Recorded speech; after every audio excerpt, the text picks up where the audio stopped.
पाकिस्तानियों, मेरी सीमा को मेरे से अलग नहीं करो, वरना मैं चरिया हो जाऊंगा। पाकिस्तानियों, पागल हो जाऊंगा मैं। अरे हेॾे बदशिगला कह रही छाजे लाइ ते अची रेडियो कयूं अथई चूसियल अंब मुहाटा।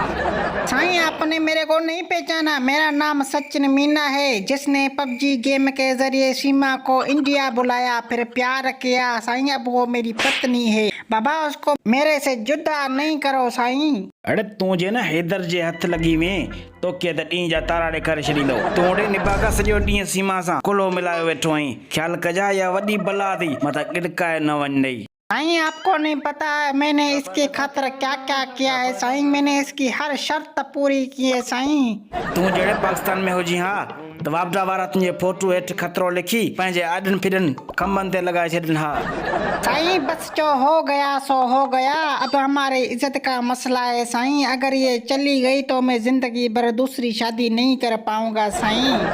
अरे हेॾे शिकल ॾिठी थी पंहिंजी, सॼो ॾींहुं पबजी ते लॻो पियो आहीं। पहिरियां वञी पंहिंजो इलाज कराए।